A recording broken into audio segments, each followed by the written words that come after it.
E nós vamos fazer contato com a antropóloga, cientista política, especialista em segurança pública da Universidade Federal Fluminense, Jaqueline Muniz. Bom dia, Jaqueline.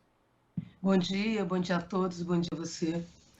Jaqueline, ontem uma operação policial realizada no Complexo do Alemão, na zona norte do Rio de Janeiro, deixou pelo menos 18 mortos, segundo a Polícia Militar Fluminense. Já a Defensoria Pública do Estado fala em pelo menos 20 pessoas que teriam morrido nessa operação. E aí, a gente analisando os dados, Jaqueline, em pouco mais de um ano, o governo Cláudio Castro já acumula 3 das 5 chacinas mais mortíferas do Rio de Janeiro, incluindo essa de ontem. Como é que você vê mais esse episódio e também uma certa naturalização, porque de repente esse tipo de coisa, esse tipo de fato que é lamentável para de simplesmente chocar as pessoas e parece que faz parte da ordem natural quando não deveria fazer parte, Jaqueline? Exatamente. Eu acho que a primeira coisa que nós temos que chamar a atenção é que o governador do Rio de Janeiro, ele é um garoto propaganda, ele não governa a segurança, né? O que nós estamos assistindo no Rio, que é a crônica das chacinas anunciadas, nós já vimos em outros lugares do mundo, quando se autonomizou de forma predatória o poder de polícia. Então, nós estamos assistindo à constituição de governos policiais. Sempre que você tem elevada matança, sempre que se tem alta taxa de letalidade, é porque temos a disseminação da corrupção político-policial. Interessa à governança do crime, ao CNPJ do crime, a guerra contra o crime, a falsa guerra contra o crime, porque a falsa guerra contra o crime cria a paz do arrego, a paz da propina, através da paz do cemitério. O que são as chacinas? A chacina é uma limpeza de terreno. A chacina nada mais é do que o Estado agindo como uma imobiliária, uma agência reguladora do crime que tira alguns para pôr os seus traficantes, os seus criminosos de estimação. Eu gostaria de deixar claro que matar bandido, não controla, não reduz o crime. Na verdade, governa-se com o crime e não contra ele. Mas por que eu estou dizendo isso? Vamos nós. Primeiro que a vida do criminoso, de favela, da periferia, vale pouco. Ele é um precarizado, uma mão de obra descartável, e ele morto interessa aos donos do crime, porque é menos um para delatar e menos um para sustentar na cadeia. Tá certo? Para manter de boca calada dentro da cadeia. Então, para a vida do crime, você não pode recuar. Você tem que ir para cima tirando, porque senão você leva tiro de quem vem de trás de você. A quem interessa a vida do suposto criminoso? Interessa para a polícia e para a justiça, porque a vida do criminoso é a galinha dos ovos de ouro da investigação da inteligência. Porém, numa lógica de corrupção, também interessa para o jogo corrupto político-eleitoral, a morte do criminoso. Por quê? Porque faz subir o preço da propina, o preço do alvará e se mantém o esquema. Na verdade, o que se faz é criar alianças criminosas. Eu gostaria de deixar claro que hoje no Rio de Janeiro, 63% do território da cidade e 40% da população está sob o comando de governanças criminais aliancista, que não trocam tiros com a polícia, com setores policiais e também onde não se dão as operações, correto? Então, o que você tem é uma reorganização dos grupos criminais no Rio de Janeiro. A chamada guerra contra o crime cria grupos criminais, dissemina grupos criminais, e é esse dinheiro do crime que alimenta a Caixa 2 de campanha. Então, matar tem dado mérito, e morrer tem dado merecimento. Matar é fácil, sai barato e tem alta rentabilidade política eleitoral. A vida do policial também, a vida do Bruno que morreu, a vida da dona Letícia e das demais pessoas, pouco importa, porque a polícia veio de lá. Também é um barateamento da vida do policial. Podemos detalhar como isso se constrói, como é que se constrói um partido policial, como é que a faca passa ela mesma a definir a intensidade do seu corte e a serviço do que está. Percebem? Estamos falando, sim, que o Estado funciona como agência reguladora do crime. Os administradores da morte se chamam Estado e grupos criminais, que quando se aliam, criam um novo tratado de Tordesilhas, para definir, para dividir os dividendos da economia criminosa itinerante em rede com lastro político eleitoral. Agora, nesse caso, possibilita inclusive a criação do que você já definiu também, Jaqueline, de um poder privatista do poder de polícia, né? São fins e projetos particulares na prática, só que nesse caso temos agentes estatais que estão colaborando, no caso, com esse poder privatista também.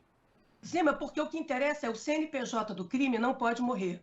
O cancelamento do CPF de suspeitos, sim.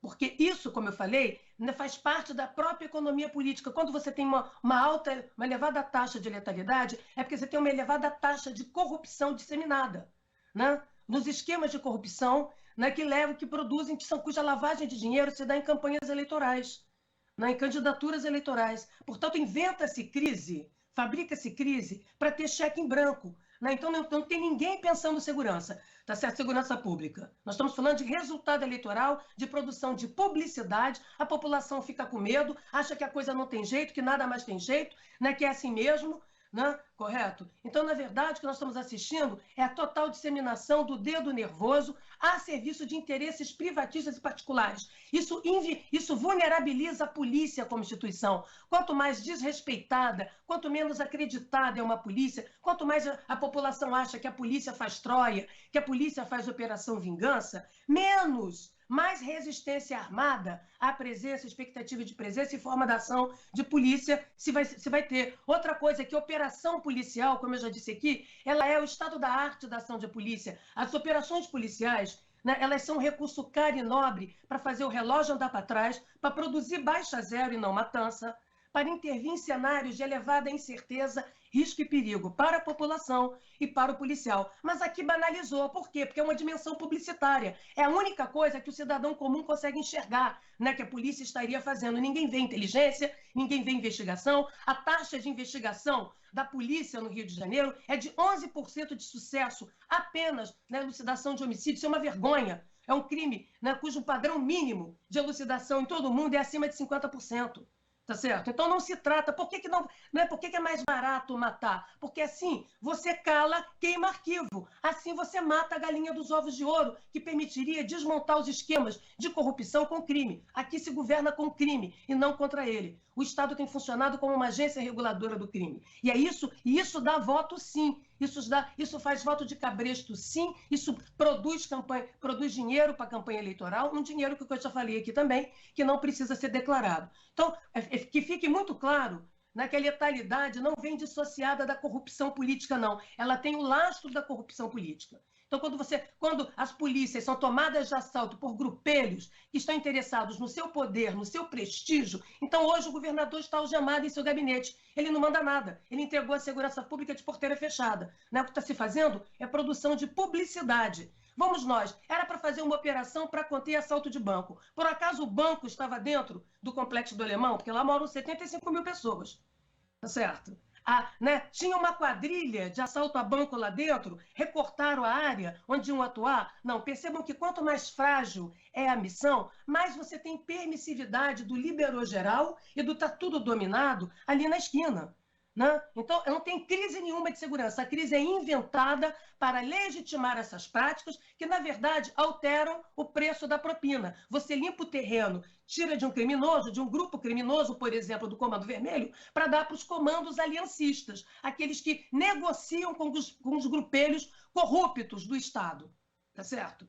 Não é por isso que a milícia cresceu no Rio de Janeiro, é por isso que hoje 60% dos territórios estão sob o comando criminoso armado de aliancistas destes grupos, né? Policiais corruptos e políticos. É disso que nós estamos falando. Isso é muito sério. Isso já aconteceu em Chicago, já aconteceu em outros lugares. Né? O governo policial insensado, né? Que está acima da polícia. Tem que lembrar que colocar 400 pessoas para fazer uma operação é retirar policiamento de 160 mil moradores. Não tem como sustentar, não é estoque de repressão. A polícia não tem como sustentar uma operação indefinidamente para garantir segurança. Ali se esquentou a chapa, inviabilizou a vida, produziu prejuízo. A polícia gastou, naquela operação, gastou mais de 300 mil reais em recursos do Estado e não arrecadou de saldo operacional nem 160 mil reais, além de inviabilizar a vida econômica.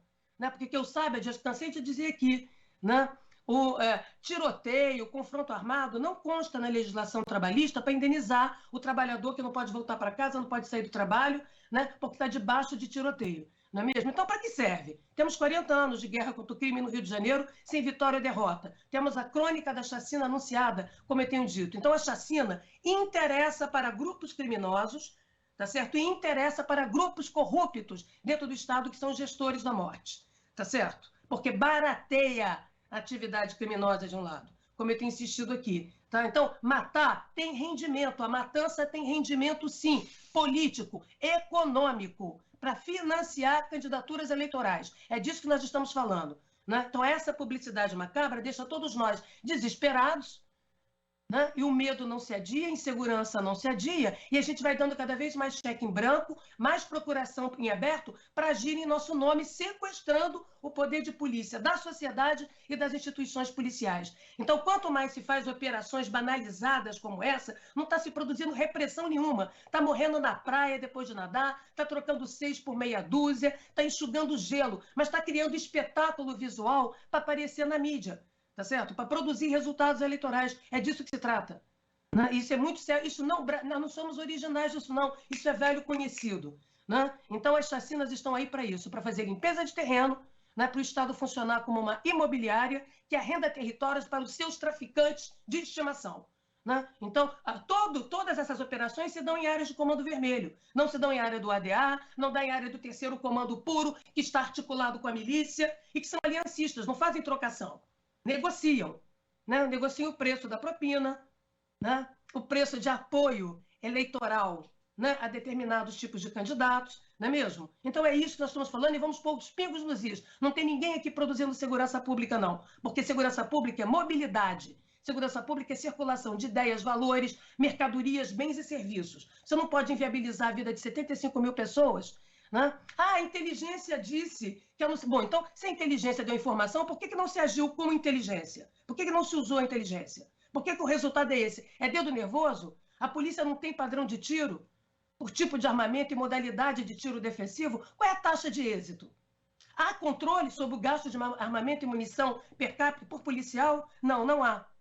Tá certo? Então, tem uma intencionalidade, né? Nessa mão nervosa, nesse dedo nervoso, nesse dedo amador. E a vida do policial também é barateada, porque ela sai de lá. A maior parte dos policiais mora na periferia, né? Vem de origem humilde. Então o policial vai para lá agir achando que ele é herói, né? Mas ele é uma mercadoria, um zumbi de patrulhamento, um morto-vivo, porque a vida dele é tão barata quanto a vida dos populares que lá estão. Né? Então perceba que a matança faz a alegria do crime organizado de um lado, tá certo? E dos esquemas policiais, porque senão se revela quem está por trás dos esquemas.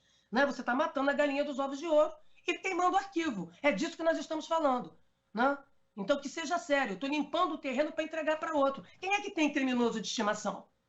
Qual é a política? A política do governador é dos 3 S's. Susto na população, surto de autoridade, que já perdeu, e soluço operacional na esquina, que não controla território nem população. Como eu quero dizer, nenhuma polícia do mundo tem estoque repressivo. Quando você sobreemprega, banaliza o principal recurso que uma polícia tem, que são as operações. Para que existem as operações? Eu já falei aqui, 51% dos países da ONU criaram unidades especializadas de policiamento. Para quê? Para fazer o relógio andar para trás, para esfriar a chapa, para entrar em situações que são irreversíveis.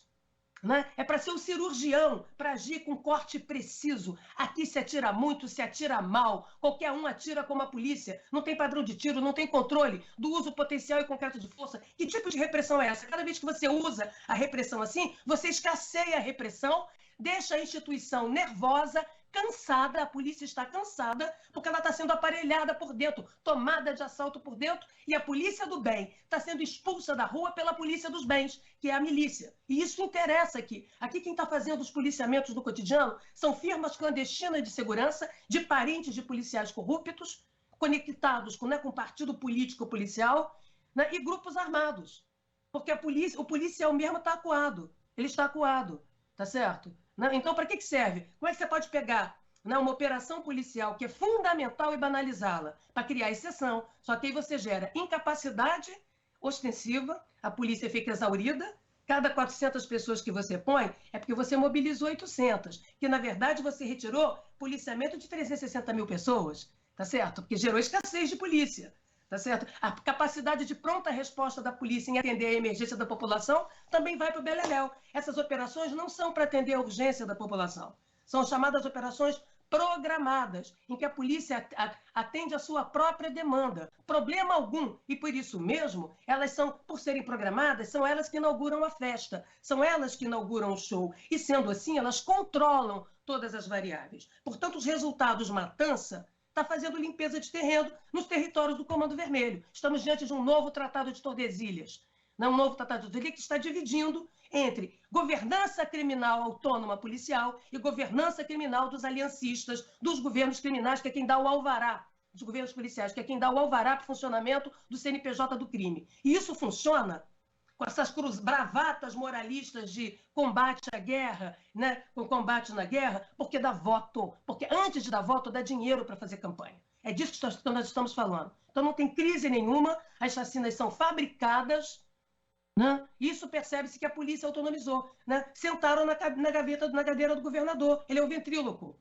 Ele é o ventríloco, como era o Witzel. Por isso, nesse governo, tá certo? Este governo, né, é o governo das chacinas. Tá certo? Curiosamente, não é mesmo? O governo das chacinas. Será por quê? Né? Se não produz segurança, se tem 40 anos de guerra, sem vitória ou derrota, né? O CNPJ do crime não morreu. Cancelar CPFs de criminosos sai barato. Como eu estou dizendo, manter um criminoso na cadeia de boca fechada custa caro para o crime. Né? Esse sujeito é mal pago, morrer, o crime substitui ele rapidamente. Ele deveria interessar, como eu tenho falado, a justiça e a polícia. Né? Não estão trabalhando com inteligência, com uma taxa de elucidação de crime vergonhosa como essa, não querem saber como funciona o crime organizado, não querem saber quem manda, quem está, né, nos bairros nobres mandando na economia criminosa no Rio de Janeiro e lucrando com o arrendamento dos territórios populares. Então, por isso, mata é crime de arquivo. Tá certo? Qual o sentido disso? Qual o rendimento? Por acaso matar indivíduos matou a organização criminosa? É substituível, o sujeito ganha mal, entendeu? Ganha mal, atira mal, não sabe nem se defender, entendeu? Como criminoso, e não pode recuar, como eu disse. Se ele recuar, ele leva tiro dos seus patrões. Então ele tem que ir para frente. A vida dele nada vale. Né? Ele é uma mercadoria, uma commodity política. Então, quando a gente olha muita matança, alta letalidade, pode ter certeza que você tem uma disseminação das práticas de corrupção política policial. Tá? Então, quem está governando, é isso que se trata. Tá? Querem saber como é que funciona isso? Como é que funcionou em Nova York? Como é que funcionou em Chicago? Como é que foi isso antes da New Scotland Yard na Inglaterra? Pois é, não tem novidade nenhuma, não. Quando você tem a autonomização predatória do poder de polícia constituindo partido político, é isso que dá aparelhamento. É isso que está dando. Então, faz-se a guerra para vender a paz do arrego, a paz da propina e a paz do cemitério. Ou tem coragem de mexer nisso, porque dá para resolver, ou nós vamos continuar reféns dos falsos discursos moralistas com a matança na esquina. Troque 3 cadáveres por um milheiro de tijolo. Troque 3 cadáveres, né, por um pedaço de rua asfaltada. Essa é a dimensão cínica, patética, né, que está se fazendo aqui, esquentando a chapa, não está produzindo segurança nenhuma, está gerando cálculos de proteção, porque o fundamento das lógicas corruptas de proteção é a ameaça. A vida é a moeda de troca, tá certo? E nisso o policial do bem está lá também morrendo de barato, tá? Está morrendo de barato, como eu falei aqui. O sujeito é um zumbi de patrulhamento, né? Tem a carteira dele de polícia e tem um atestado de óbito que mais cedo ou mais tarde vai chegar, porque ele vai ser vitimado ali. Né, nas lógicas de vingança e vendetta, de reacomodação da economia criminosa, da redistribuição dos territórios por esses grupos criminais. Como eu disse, 60% hoje do território na cidade do Rio de Janeiro é de grupos aliancistas, de grupos corruptos. São governanças criminais, né, em parceria com o governo policial autônomo, né, corrupto, e que está dentro da polícia, sabotando a polícia militar, sabotando a polícia civil. Tá certo? É disso que estamos falando. Polícia é uma ferramenta importante na democracia, quando usada para fins particulares, para fins corporativistas, para a produção de chantagens, disputa de poder, prestígio, chantagem e voto. Por isso peitam o Ministério Público, peitam o STF, peita a sociedade, tá certo? Tá todo mundo ali trabalhado no estatuto dominado, como já dizia o funk no Rio de Janeiro. Então, nosso problema é político e a nossa solução é política. É disso que tem que ficar claro aqui. Jaqueline, infelizmente nosso tempo já está aqui terminando, mas eu quero inclusive que você volte para a gente falar a respeito dessa solução política que é tão necessária e ainda mais para ser discutida justamente nesse processo eleitoral. Muito obrigado pela sua participação, Jaqueline. Até a próxima. Vocês, espero que a gente, de fato, retome, pegue a polícia de volta, o poder de polícia da sociedade, a polícia nos pertence, polícia matadora, policial matador, produz polícias fracas, usa a polícia para seus interesses econômicos, particulares, eleitoreiros, pessoais. É disso que se trata, a gente já conhece essa história e já sabemos como resolver. Né? Não tem novidade nenhuma e nem custa tanto assim. Né? É só usar a caneta com tinta, a caneta Bic com tinta e voltar a governar. Né? Porque agora ele virou o governador nada mais é do que um ventríloco, né? Um biruto de posto de gasolina, né? que está vendo a oportunidade de continuar. Está todo mundo se dando bem aí, ninguém quer perder a bocada, entendeu? Dos esquemas de corrupção no Rio de Janeiro. Tá certo? Obrigado, Jaqueline. Conversamos aqui com a antropóloga, cientista política, especialista em segurança pública da Universidade Federal Fluminense, Jaqueline Muniz. Aqui você ouve as notícias que os outros não dão. Jornal Brasil Atual.